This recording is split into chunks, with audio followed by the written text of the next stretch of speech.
Picture this. It's Christmas Eve, 1895. Snow is falling gently on the Blue Ridge Mountains of North Carolina. And behind massive iron gates, something impossible has just been completed. A house. But calling Biltmore a house is like calling the ocean a puddle. 250 rooms. Let that sink in for a moment. To put that in perspective, the White House has 132 rooms. Biltmore had nearly twice as many. We're talking about 178,926 square feet of living space. That's over 4 acres, 4 entire acres under one roof. If you wanted to sleep in a different bedroom every night, you could do so for more than a month without repeating. 35 bedrooms, 43 bathrooms, and this was 1895 when most American homes still had outhouses. The numbers alone tell a story of excess that's hard to fathom. 65 fireplaces because one simply wasn't enough. 3 kitchens. Not 1, not 2, but 3 separate kitchens to prepare meals. An indoor swimming pool. 70,000 gallons of heated water. At a time when most Americans were still bathing in tin tubs. A bowling alley. A gym. A library that could hold 10,000 books. But here's what makes these numbers even more staggering. Biltmore wasn't built in New York City, where such extravagance might make sense among the other Gilded Age mansions. It wasn't built in Newport, Rhode Island, where the wealthy competed to outdo each other with summer cottages. No, this palace was built in the mountains of North Carolina, in what was essentially wilderness. The nearest major city was hours away by train. The construction took 6 years and required more than 1,000 workers. Stonemasons were brought from Europe, Italy, France, England, because American craftsmen simply didn't have the skills needed for what was being attempted. An entire railway had to be built just to transport materials to the construction site. Indiana limestone, millions of pounds of it, was shipped hundreds of miles. Marble from Italy, oak from England, tiles from Spain. And the cost? $6 million in 1895 dollars. Today, that would be well over $200 million. For context, you could have built several fully operational colleges for that amount of money. You could have funded entire towns. But one man chose to build a house. When Biltmore was finally completed, it was, and remains to this day, the largest privately owned home in the United States. Not in 1895. Not during the Gilded Age. In the entire history of this country, no one has ever built a bigger private residence. The robber barons tried. The tech billionaires of today, with their mega yachts and private islands, haven't come close. Biltmore stands alone. But why? Why would anyone build something so impossibly, almost absurdly large? Why in the mountains of North Carolina? And perhaps most intriguingly, how has it survived when almost every other Gilded Age mansion has been demolished, abandoned, or turned into a museum? To answer those questions, we need to understand the man who dreamed it into existence. A man who was nothing like the other Vanderbilts. A man who didn't want to conquer industries or society. A man who wanted something far more elusive, to create beauty that would last forever. George Vanderbilt, the quiet billionaire. Vanderbilt II was born into American royalty on November 14, 1862. But if you had met him at a society party, you might not have noticed him at all. While his older brothers, Cornelius and William, were making headlines with their business dealings, and their wives were battling for supremacy in New York's ballrooms, George preferred libraries to boardrooms and books to small talk. He was shy, intensely private, and possessed an intellect that his more socially ambitious siblings found peculiar, even embarrassing. His grandfather, Cornelius Vanderbilt, the Commodore, had died when George was just 15, leaving behind a fortune of over $100 million, the equivalent of several hundred billion today. It was the largest private fortune in America at the time. The old man had built his empire on steamships and railroads, crushing competitors with ruthless efficiency, accumulating wealth at a pace that shocked even the other robber barons. But George didn't inherit his grandfather's appetite for conquest. While his brothers expanded the family's railroad empire, George did something the Commodore would have considered wasteful. He became educated. Truly educated. By the time he was in his 20s, George spoke 8 languages fluently: French, German, Italian, languages he learned not from tutors and parlor rooms, but by actually living in Europe for extended periods. He could read ancient Greek. He studied art history, architecture, agriculture, forestry. His personal library eventually grew to over 23,000 volumes, making it one of the largest private book collections in America. These weren't books bought by the yard to impress visitors. George had read them, annotated them, in multiple languages. In a family of titans, George was an intellectual. In an age of men who measured success by the companies they controlled, George measured his life by what he understood, what he had seen, what he had learned. His brothers thought he was wasting his time. Society columnists called him peculiar. But George didn't care. He had money, more money than he could ever spend, and he was determined to spend it on something meaningful. Throughout his 20s, George traveled extensively through Europe, not as a tourist, but as a student of culture and history. He walked through the great chateaux of France's Loire Valley, Chambord, Chenonceau, Blois, studying their architecture, their gardens, their relationship to the landscape. He visited the country estates of English nobility, observing how they managed vast land holdings. He toured the palazzos of Italy, the castles of Germany, and somewhere during these travels, a vision began to form. What if he could create something in America that rivaled the great estates of Europe? Not a copy, but something uniquely American, combining European sophistication with American ambition and innovation. A place of beauty and learning. A self-sustaining estate that would demonstrate modern agricultural and forestry practices. A home that would house his beloved books and art collection. A legacy. By 1888, when George was just 26 years old, he visited Asheville, North Carolina, for the first time. The mountain town was becoming known as a health resort. Its clean air and moderate climate were prescribed by doctors for lung ailments. George's mother, Maria, was in poor health, and the family often visited seeking relief. But George saw something else in those ancient mountains. Standing on a ridge overlooking the French Broad River, with the Blue Ridge Mountains rising in every direction, covered in mist and mystery, George felt something he'd never felt in New York's crowded, competitive society. Peace. Possibility. Space to create something extraordinary. Most of the land around Asheville had been logged out, farmed to exhaustion, abandoned. It was considered nearly worthless. The forests that had stood for thousands of years had been clear-cut. The soil was depleted. It was, by most accounts, a wasteland. George saw it differently. He saw potential, and he began to buy. Quietly, carefully, over several years, George assembled his estate. He dealt fairly with local farmers and landowners, paying reasonable prices, something that shocked people who expected a Vanderbilt to simply take what he wanted. Eventually, he owned 125,000 acres. That's nearly 200 square miles, an area larger than many eastern states. His family thought he'd lost his mind. What was the point of owning massive amounts of exhausted farmland in the middle of nowhere? George's brothers were buying railroads and banks, and here was George, buying dirt in North Carolina. But George knew exactly what he was doing. He hired Gifford Pinchot, a young forester who had studied in Europe, to restore the land. They would replant forests, restore streams, create America's first example of scientific forestry.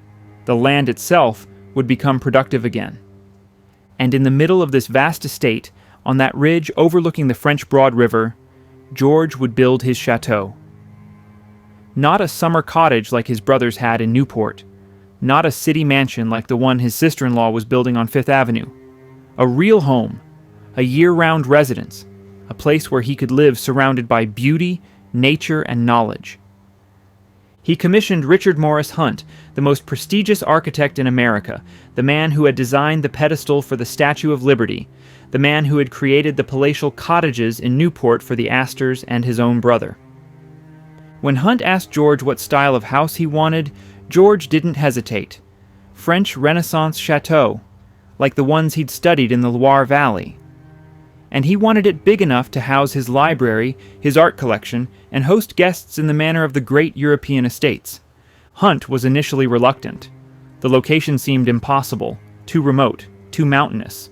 The scale George envisioned seemed impractical, but George was determined, and George had the resources to make the impossible possible. In 1889, construction began.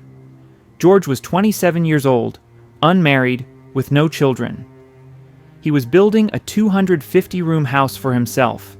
His books, his dreams. His family whispered that he was eccentric, that he was wasting his fortune, that he would die alone in his mountain palace, surrounded by leather-bound books and empty rooms. They had no idea that what George was creating would outlast every single one of their legacies. That while their mansions would be demolished, sold off, turned into museums, Biltmore would still stand, still owned by his descendants, still thriving more than a century later. But first, George had to build it, and that would prove to be the challenge of a lifetime. The French Chateau in North Carolina. When Richard Morris Hunt stood on that ridge in the North Carolina mountains, studying George Vanderbilt's plans, he must have thought his client had either brilliant vision or complete madness. Probably both. Hunt was America's first architect to study at the École des Beaux-Arts in Paris, and he understood immediately what George wanted. A Loire Valley chateau, transplanted whole into the Appalachian wilderness. But this wasn't going to be some romantic American interpretation with a few French flourishes.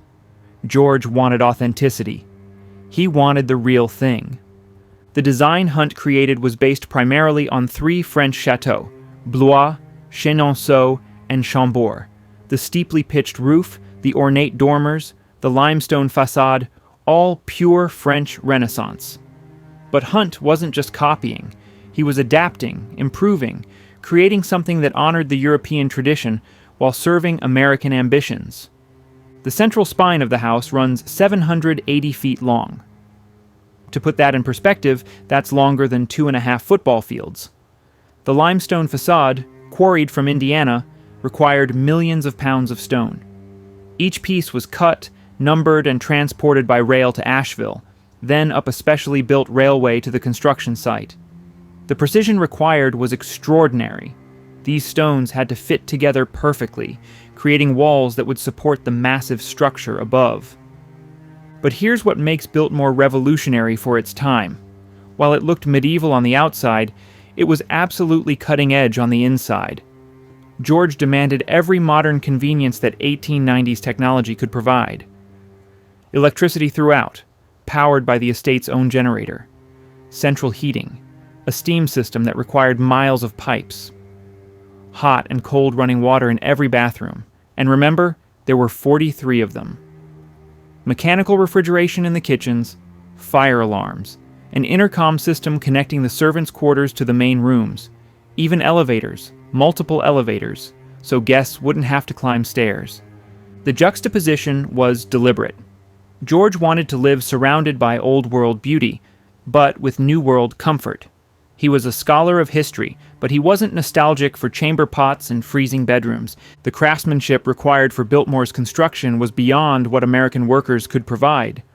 Oh, there were skilled craftsmen in America, certainly, but what George envisioned required specialists that simply didn't exist in the United States, so he imported them. Italian stonemasons arrived by the dozens, men who had learned their trade on cathedrals and palazzos. They carved the limestone facade by hand, creating the ornate details that make Biltmore's exterior so breathtaking.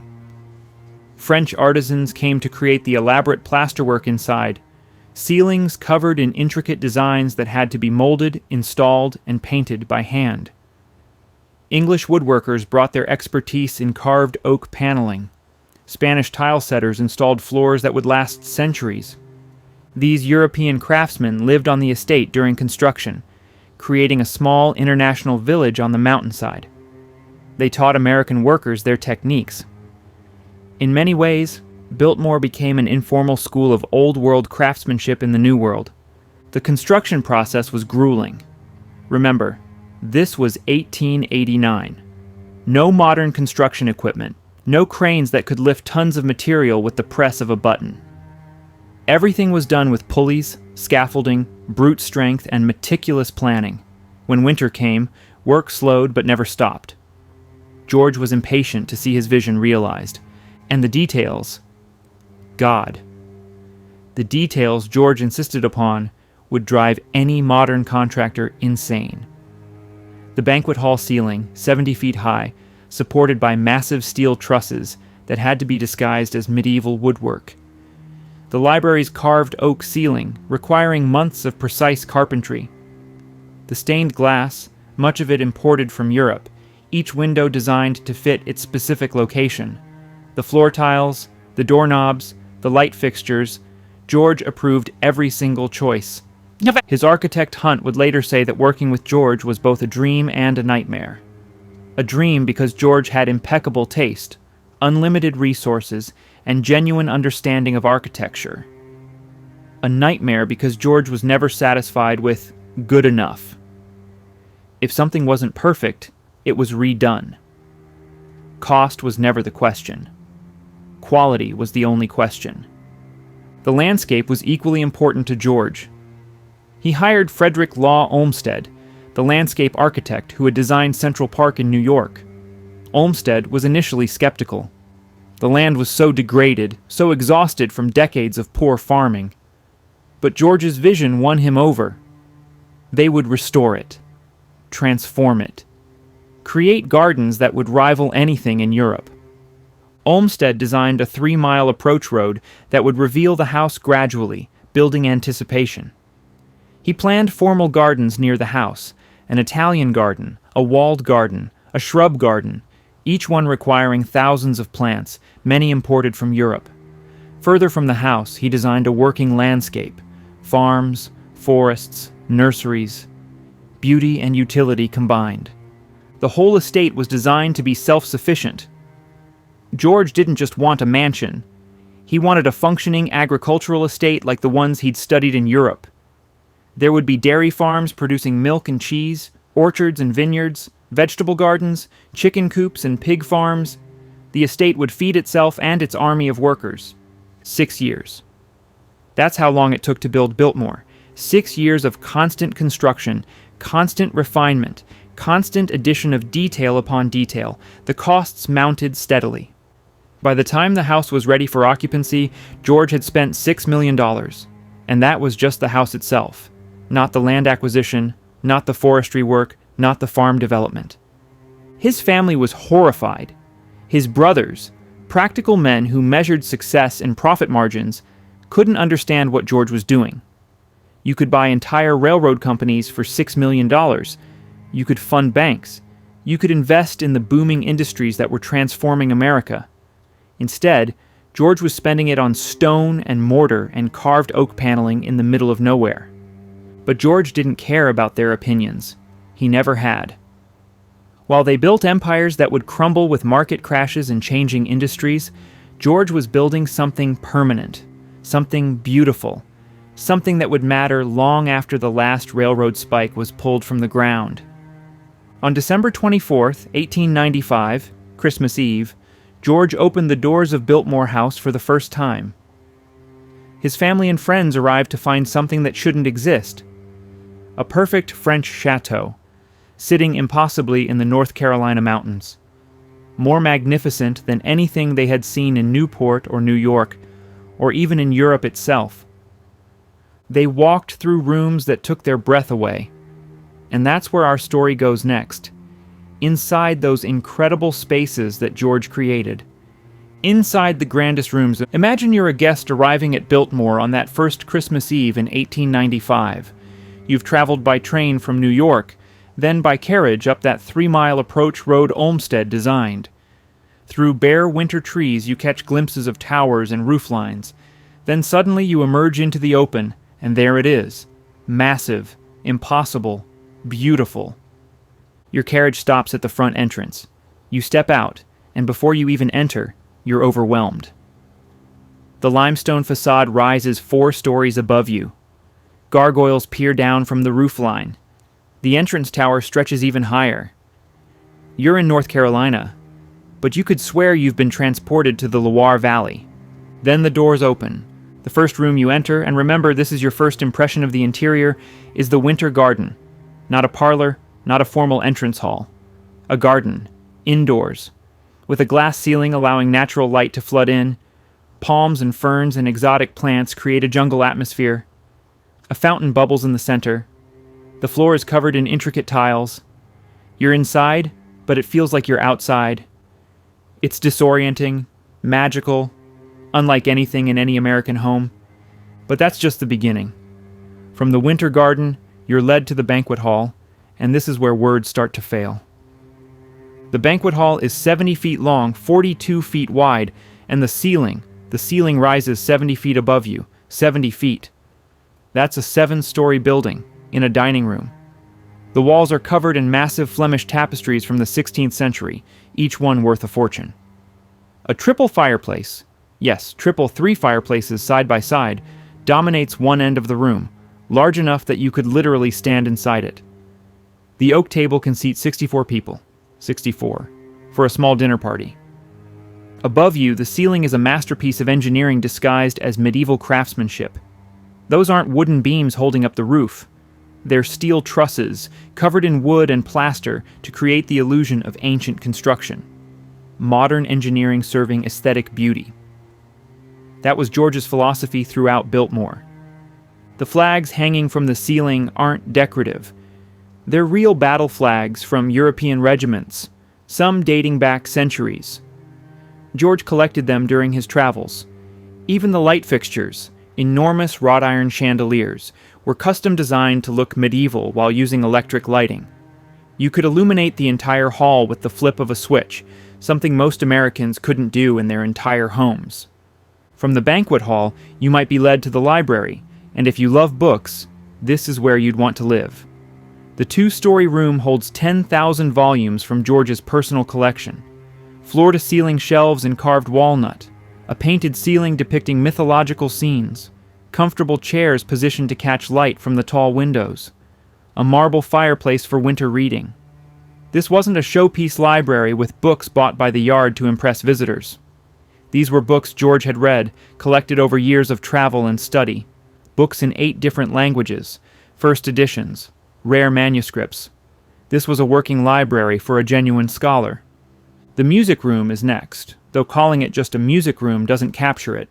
More tapestries on the walls, a pipe organ built into the architecture, furniture arranged for salon-style entertainment, the kind of intimate musical evenings that European aristocracy had been hosting for centuries. George wanted his home to be a center of culture, and he needed spaces designed for art and music and intellectual conversation. Then there's the breakfast room, with Albrecht Dürer prints on the walls and a table set with custom-designed china. The billiard room, paneled entirely in Spanish leather, with elaborate carved wood and ceiling paintings. Each room is distinct, each has its own character, its own treasures. But let's talk about the bathrooms, because this is where Biltmore's modernity really shows. 43 bathrooms, in 1895, with hot and cold running water, with porcelain fixtures imported from Europe, with heated towel racks, with tiled walls and floors that would be impressive even today. While most Americans were still using outhouses, George's guests were bathing in luxury that rivaled the finest hotels in Europe, and speaking of modern luxury, the swimming pool, indoors, heated. With underwater lighting, which was absolutely revolutionary technology, the pool room looks like a Roman bath, with elaborate tile work covering every surface, but it's fully functional, filtering and heating 70,000 gallons of water. George's male guests would swim here, and there was a gymnasium adjacent for exercise. This was 1895, before physical fitness was fashionable, but George was ahead of his time. There's a bowling alley in the basement, not just a couple of lanes, a proper bowling alley with custom-made pins and balls. There are rooms dedicated to storing and maintaining hunting equipment. A gun room with hundreds of rifles and shotguns displayed like art. Wine cellars designed to hold thousands of bottles at perfect temperature. The servants' quarters, because running a house this size required an army, were better than most American homes of the era. Each servant had their own small room, a luxury when most servants slept in shared quarters. There were servants' dining rooms, sitting rooms, even a servant's laundry with modern washing machines. The kitchens, all three of them, were marvels of late 19th century technology: mechanical refrigeration, gas stoves, hot and cold running water, elaborate storage systems, everything needed to prepare multiple course meals for dozens of guests, day after day. But here's what strikes you as you wander through these rooms. They're not cold museum spaces. George designed Biltmore to be lived in. Yes, it's magnificent. Yes, it's full of priceless art and furniture.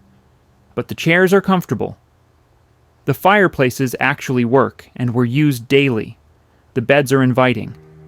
This wasn't a palace designed to intimidate. It was a home designed to comfort, to inspire, to provide every possible amenity while surrounding you with beauty. Of course, enjoying all this beauty and comfort required something George couldn't build with stone and mortar: people. Lots of people. An entire hidden workforce that made Biltmore function. And that's a story in itself. The army of servants. Behind every fairy tale castle, there's an army of people making the magic happen. At Biltmore, that army numbered around 80 souls at its peak.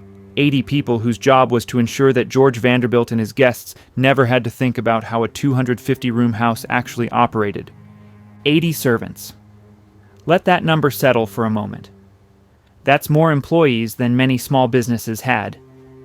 And these weren't people who showed up for a shift and went home.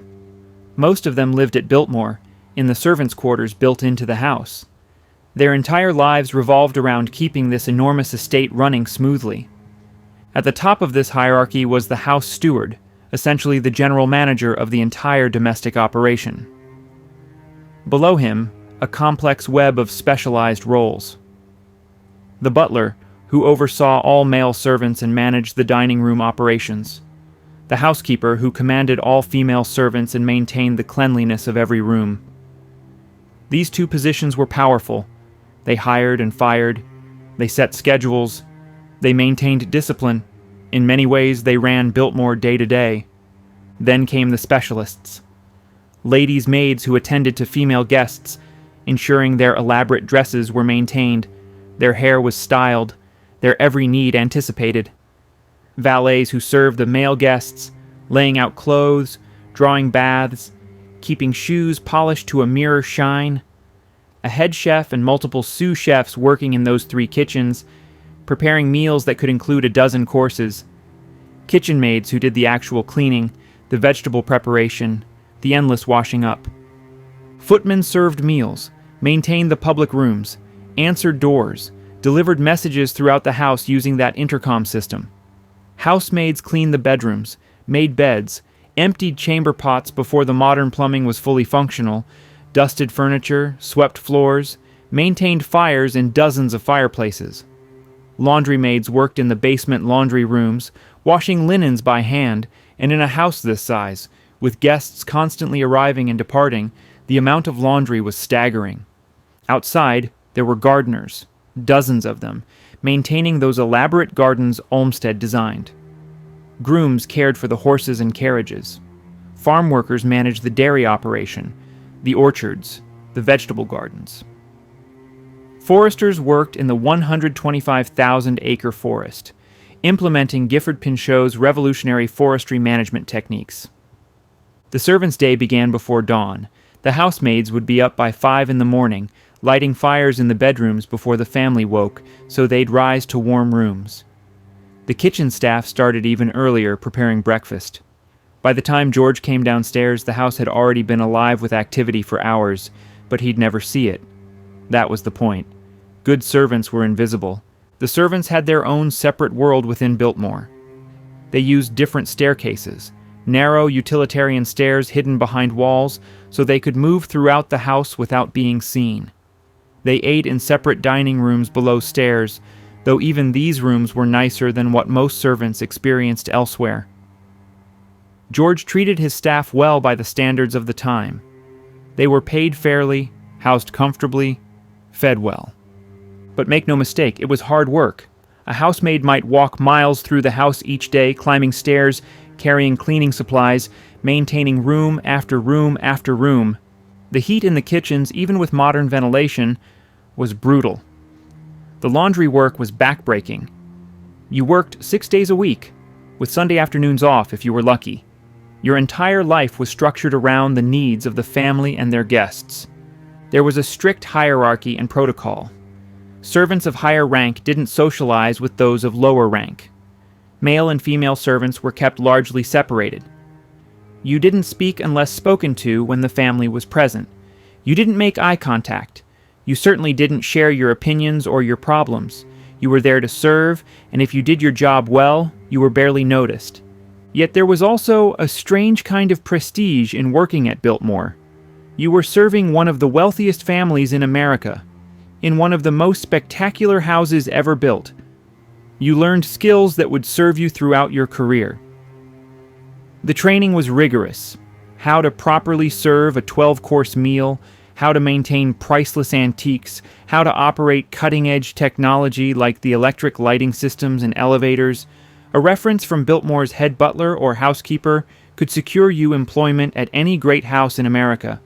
Some servants spent their entire careers at Biltmore, decades of service to the Vanderbilt family. They watched George marry, saw his daughter born, mourned when he died. They became part of the estate's story, though their names rarely made it into the history books. The cost of maintaining this staff was enormous.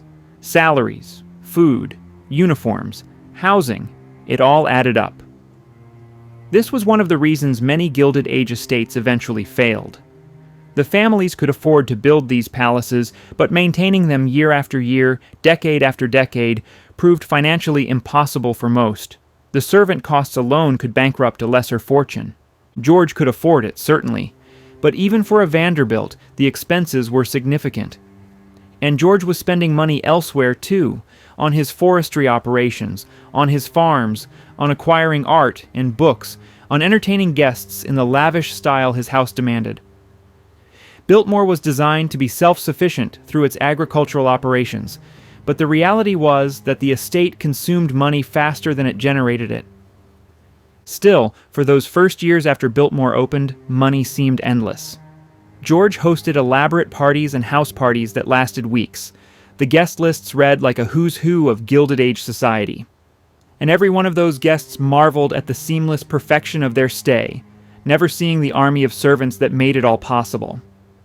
But George's life as a bachelor in his enormous house wouldn't last forever. The guests who walked through Biltmore's halls during those first years included some of the most famous people in America, and they all had stories to tell.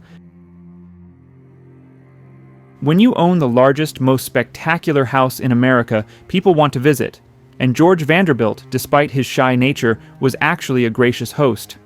He wanted Biltmore to be a center of culture and learning, and that meant filling those 250 rooms with interesting people. The guest list from Biltmore's early years reads like the social register of Gilded Age America crossed with a literary salon. These weren't just rich people coming to gawk at another rich person's house.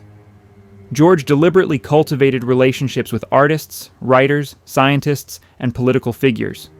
He wanted conversation, intellectual stimulation, cultural exchange. Edith Wharton visited Biltmore multiple times. Yes, that Edith Wharton, the novelist who would win the Pulitzer Prize, who wrote scathingly about Gilded Age excess in books like The Age of Innocence and The House of Mirth. She and George shared a love of literature and European culture. You can imagine them in that magnificent library, discussing the latest novels, debating literary theory, perhaps Wharton gathering material for her critiques of American nouveau riche society.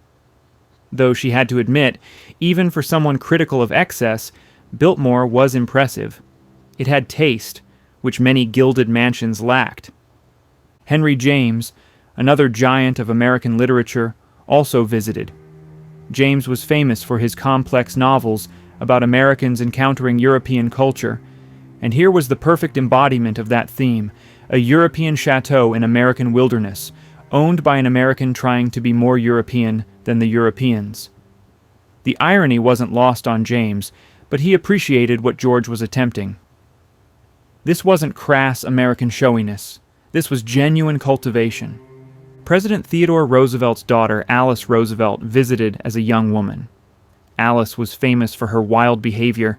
She smoked cigarettes in public, bet on horse races, kept a pet snake named Emily Spinach. She once said, "I can be president of the United States, or I can control Alice. I cannot possibly do both." Alice loved Biltmore. Years later, she'd tell stories about swimming in that indoor pool, about the elaborate dinners, about the sheer audacity of building something so grand in the mountains. John Singer Sargent, arguably the most famous portrait painter of the era, visited and painted at Biltmore.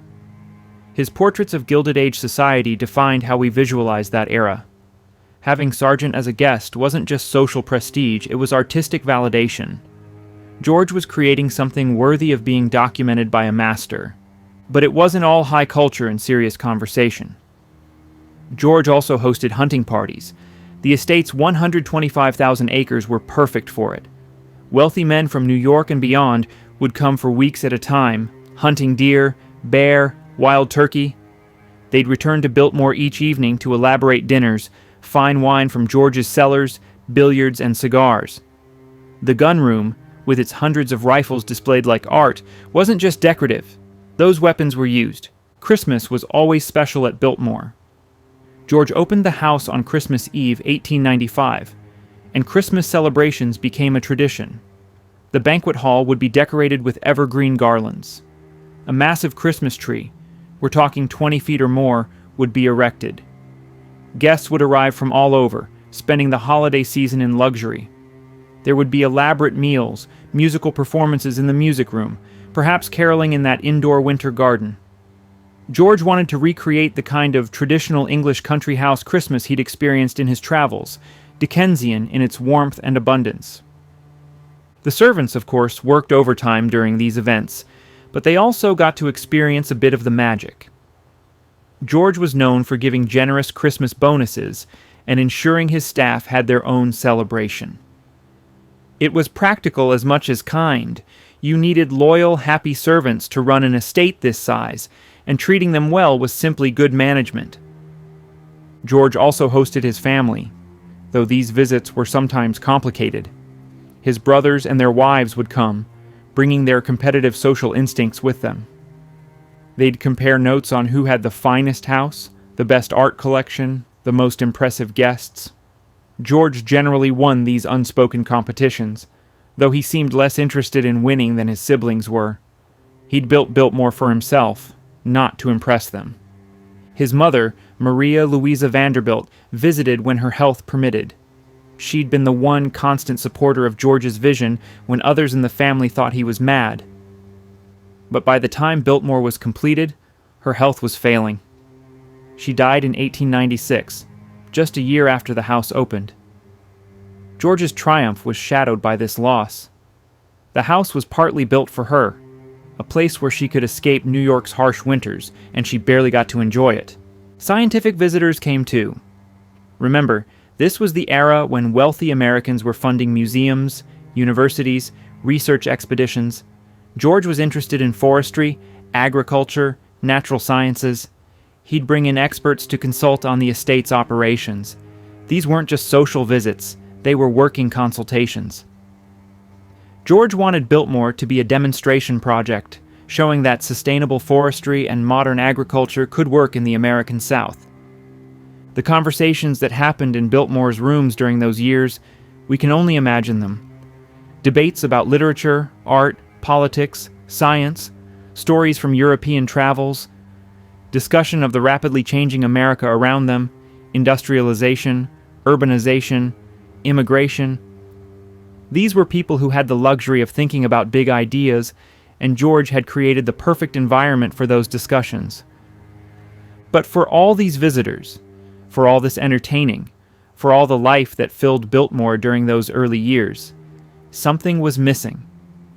George was approaching 40, still unmarried, living alone in this enormous house. His family worried. Society gossip speculated.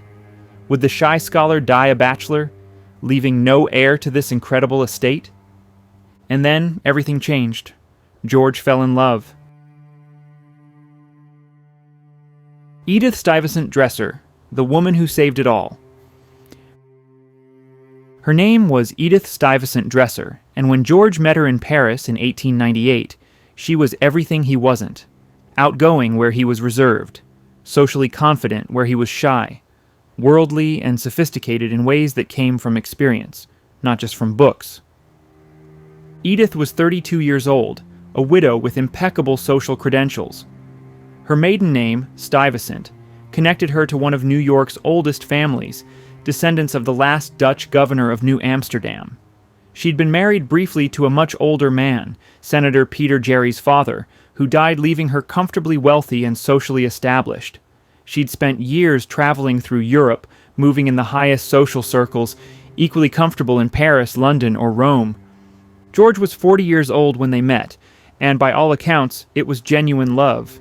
Not a social arrangement, not a marriage of convenience. For perhaps the first time in his life, the scholarly, introverted George found someone who understood him, who shared his love of culture and beauty, who could navigate the social obligations he found exhausting. They married in Paris in June 1898, a small private ceremony that was pure George. No massive society wedding, no newspaper coverage, just close family and friends. Then they returned to Biltmore as husband and wife, and suddenly that enormous house had a purpose beyond being a bachelor's elaborate library. Edith transformed Biltmore. Not physically, the house was already perfect, but socially and practically. George had built a showcase, but he'd never quite figured out how to live in it. Edith knew exactly how to run a great estate. She'd been trained for this her entire life, visiting country houses in England, chateaux in France, villas in Italy. She understood how to manage servants, how to entertain properly, how to make a palace feel like a home. She also understood something George hadn't fully grasped. Biltmore was bleeding money. The construction costs had been staggering, but the operational costs were worse. Those 80 servants, the maintenance of 250 rooms, the elaborate entertaining, the agricultural operations that weren't yet profitable, it all consumed cash at an alarming rate. Even a Vanderbilt fortune wasn't infinite. Edith began making subtle changes, not dramatic cuts that would compromise the estate's magnificence, but careful management that George had neglected. She negotiated better terms with suppliers. She found ways to make the agricultural operations more efficient. She reduced staff slightly, consolidating roles, making the operation leaner without sacrificing service. George had built Biltmore as an artist creates a masterpiece, not considering the practical realities of maintenance. Edith brought practical wisdom to complement his vision. But more than management skills, Edith brought life to Biltmore. Within a year of their marriage, she was pregnant. On August 22, 1900, Cornelia Stuyvesant Vanderbilt was born at Biltmore. Finally, those empty nurseries had a purpose. The estate had an heir. George, at 42, was a father. Cornelia's childhood at Biltmore must have been extraordinary. Imagine growing up in the largest house in America, with 250 rooms to explore, 125,000 acres as your backyard. She had her own pony, her own teachers, her own suite of rooms. But Edith was determined that Cornelia wouldn't be spoiled by this privilege. She insisted on discipline, on education, on understanding that privilege came with responsibility. For George, these years after his marriage were probably the happiest of his life. He had his beloved home, his library, his forests and gardens. He had a wife who understood him, and a daughter he adored. He continued his scholarly pursuits, his art collecting, his forestry experiments. Biltmore was finally everything he'd dreamed it would be. A family home, not just a palace. But here's the cruel irony of the Gilded Age. You could build something magnificent, but you couldn't build immortality. George's health, never robust, began to fail. He'd always been somewhat frail, preferring books to physical activity. In 1914, he underwent an emergency appendectomy in Washington, D.C. It should have been routine, but complications developed. On March 6, 1914, George Washington Vanderbilt II died on the operating table. He was just 51 years old. He'd had only 16 years in the house he spent 6 years building. 16 years to enjoy what he'd created. He'd been married just 14 years. His daughter Cornelia was only 13. And suddenly Edith was alone, a widow for the second time, with a teenage daughter and the largest private home in America to maintain. The estate was still operating at a loss. The agricultural operations, while improved, weren't generating enough income. World War I was beginning in Europe, changing the economic landscape. The Gilded Age was ending, and with it, the era when someone could casually maintain a 250-room house with 80 servants. Edith could have sold Biltmore. Many people expected her to. Other Gilded Age families were already beginning to abandon their massive estates. The costs were simply unsustainable. The Vanderbilt's own mansions in New York were being sold off, demolished. The Newport cottages were being shuttered. It would have been the practical thing to do. But Edith had loved George, and she understood what Biltmore meant to him. This wasn't just a house. It was his legacy, his statement about what America could be. Beautiful, cultured, sustainable. It was the place where their daughter had been born and raised. And Edith Stuyvesant Dresser Vanderbilt was not a woman who gave up easily. She made a decision that would shock society and save Biltmore. She would fight to keep it, no matter what it took. And what it took would test every ounce of her intelligence, determination, and courage. Because the hardest years were still ahead. A daughter, a death, and a world at war. The year George died, 1914, was the year the world changed forever. That summer, just months after his death, World War I began in Europe. The old order, the world George had known and loved, the European culture that had inspired Biltmore, all of it was being blown apart by machine guns and artillery.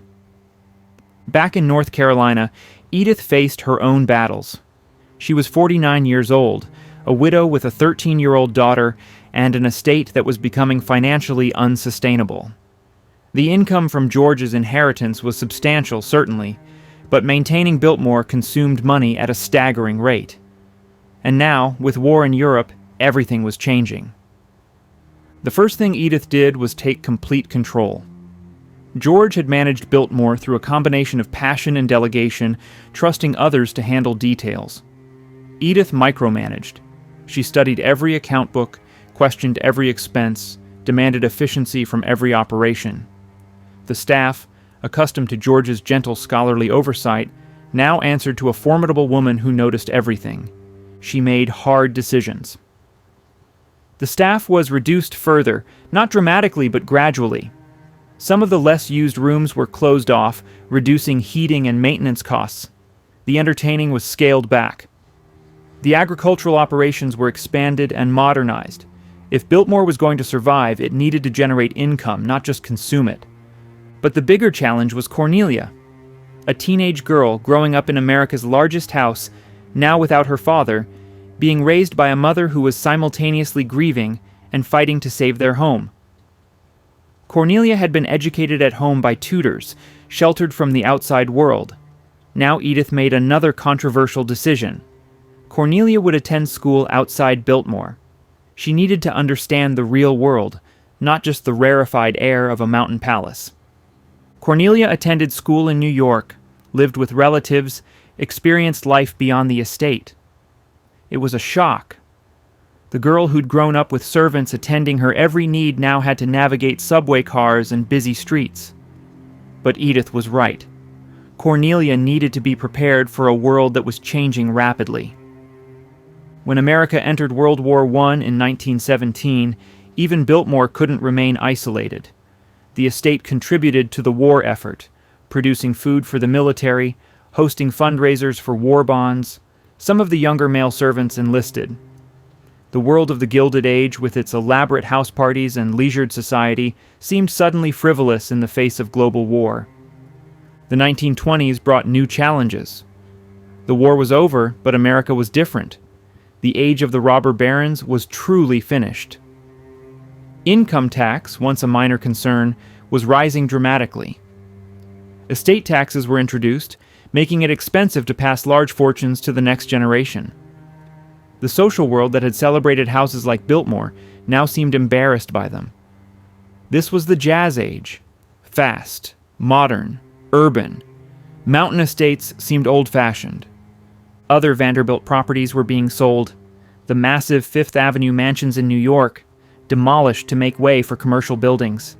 The Newport cottages, many closed permanently, too expensive to maintain. The Breakers, the Vanderbilt's most famous Newport house, was larger than Biltmore but was becoming a financial burden for its owners. Edith watched this happen and knew Biltmore was next, unless she did something radical. The estate was still operating at a loss. Cornelia was now an adult. She'd married in 1924 in a lavish ceremony at Biltmore and had her own ideas about the estate's future. The pressure was mounting. And then came 1929, the stock market crash, the beginning of the Great Depression. Suddenly, the challenge wasn't just maintaining a large estate, it was survival. Fortunes that had seemed eternal vanished overnight. Banks failed. Businesses collapsed. Even wealthy families found themselves struggling. The Vanderbilt fortune, while still substantial, was not immune. Investments lost value. Income dropped. And Biltmore, with its massive operational costs, became unsustainable in its traditional form. Something had to change, or everything George had built would be lost. Edith was now 64 years old. She'd spent 15 years fighting to keep Biltmore alive, and now she had to make the hardest decision of her life, a decision that would have horrified George, that scandalized what remained of Gilded Age society, but that would ultimately save everything. In 1930, Edith Vanderbilt opened Biltmore House to paying tourists. Not as a museum, the family still lived there, but as an attraction. For $1, anyone could tour the ground floor rooms. They could walk through the banquet hall where presidents had dined. They could see the library with its thousands of books. They could glimpse how the other half had lived during the Gilded Age. Society was shocked. Opening your private home to strangers? Charging admission? It was unthinkable. It was common. It was commercial. Everything the Vanderbilts had supposedly stood for, privacy, exclusivity, aristocratic disdain for commerce, was being violated. But Edith didn't care what society thought. She never had. She was saving Biltmore, and if that meant opening the doors to tourists, so be it. George would have understood, she told herself. He'd built Biltmore to be beautiful, to be a model of what American estates could be. Now it would serve a new purpose, showing ordinary Americans the extraordinary, and incredibly, remarkably, it worked. Opening the doors to America. The first tourists who walked through Biltmore's doors in 1930 must have felt like they'd stepped into another world. Remember, this was the Depression. Banks were failing. People were losing their homes. Unemployment was skyrocketing. And here was this palace in the mountains, this remnant of an age when money seemed limitless, opening its doors for just $1. They came in surprising numbers, not huge crowds. The Depression limited travel, but enough. People who'd never dreamed they'd see inside a Vanderbilt mansion now walked the same floors where presidents and authors had walked. They stood in that 70-foot-high banquet hall. They gazed at priceless tapestries and artwork. For an hour or two, they could imagine themselves as part of that vanished Gilded Age world. But this wasn't like visiting a museum. The Vanderbilts still lived at Biltmore. Edith and Cornelia had private quarters that tourists didn't access, but they were very much in residence. Sometimes tourists would glimpse them. It must have been strange for both sides. The tourists seeing the wealthy in their natural habitat, the Vanderbilts having strangers walk through their home. The income from tourism helped, but it wasn't enough to fully support the estate. Edith made more difficult decisions. In 1932, she sold a significant portion of the estate's land, about 86,000 acres, to the federal government. This land became part of Pisgah National Forest, one of the first national forests in the eastern United States. It was fitting in a way. George had pioneered scientific forestry on that land with Gifford Pinchot. Now it would be preserved for the public forever. The sale provided crucial capital that helped Biltmore survive the Depression's worst years. But it also meant the estate was much smaller, down to about 8,000 acres from the original 125,000. The grand vision of a vast, self-sufficient estate was being sacrificed to save the house itself. World War II brought new challenges and opportunities. Biltmore, remote and secure in the mountains, became a safe haven for priceless art. The National Gallery of Art in Washington, D.C., fearing bomb attacks on the Capitol, sent many of its most valuable pieces to Biltmore for storage. Paintings worth millions, masterworks that today would be priceless, were crated up and stored in Biltmore's music room and other spaces.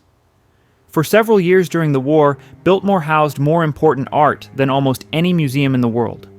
Tourism during the war years was limited, gasoline was rationed, and people had other concerns. But Edith, now in her 70s, continued managing the estate with the same determination she'd shown for decades. She'd saved Biltmore through the Depression. She'd navigated through the war. Cornelia's life took a different turn. Her marriage fell apart in the 1930s. She divorced and eventually moved away from Biltmore, spending time in Europe and New York. The daughter born into such privilege found that privilege confining. She wanted her own life, free from the responsibility of maintaining her father's legacy. It was Edith, the widow who'd married into the family, who carried that burden. Edith died in 1958, at the age of 92. She'd outlived George by 44 years. She'd spent nearly half a century fighting to preserve what he'd built. When she died, Biltmore was still standing, still owned by the family, still operating. Against all odds, against every economic disaster and social change that had destroyed other Gilded Age estates, Biltmore had survived. But survival came at a cost. The estate was smaller, it was open to tourists. The family no longer lived there full-time in the old way. It had become as much a business as a home. The world of servants and endless entertaining was gone. The Gilded Age was truly over. Yet Edith had accomplished something remarkable. While the Vanderbilt mansions in New York were demolished, while the Newport cottages became museums or hotels, while the other great American estates crumbled or were sold off, Biltmore remained in family hands, damaged, diminished, but alive. The question now was, could the next generation do what Edith had done? Could they adapt again to a changing America? Because by the 1960s and 70s, maintaining even a reduced Biltmore was becoming increasingly difficult.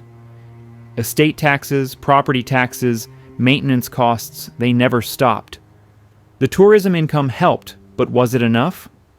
George's grandson, William A.V. Cecil, took over management of Biltmore after Edith's death. He faced a choice that previous generations hadn't. Should the family finally give up and sell? Or could Biltmore evolve once more, finding a way to survive in modern America? What happened next would determine whether George's vision would survive into the 21st century, or whether Biltmore would finally join the other Gilded Age mansions in history's graveyard. Biltmore today, the impossible survival. Stand at Biltmore's entrance today, and you'll see something that shouldn't exist. A fully operational, family-owned, Gilded Age estate, 130 years after it was built. By all logic, by all historical precedent, this shouldn't be possible. Consider what happened to the other great American estates. The Vanderbilt's own Fifth Avenue mansions in New York, demolished in the 1920s and 30s, replaced by commercial buildings. The breakers in Newport, larger and more elaborate than many European palaces, given to the Preservation Society in 1972 because the family couldn't afford to maintain it. The Marble House, also in Newport, became a museum. Whitehall, Henry Flagler's mansion in Florida, a museum. The list goes on. Demolished, donated, sold, converted. But Biltmore? Biltmore is still owned by George Vanderbilt's descendants, still operated as a family business, still in many ways serving as a private home, though one that welcomes over 1 million visitors each year. How is this possible? The answer is adaptation. Constant, creative, sometimes painful adaptation to changing times. William Cecil, George's grandson who took over in the 1960s, understood that tourism alone wasn't enough.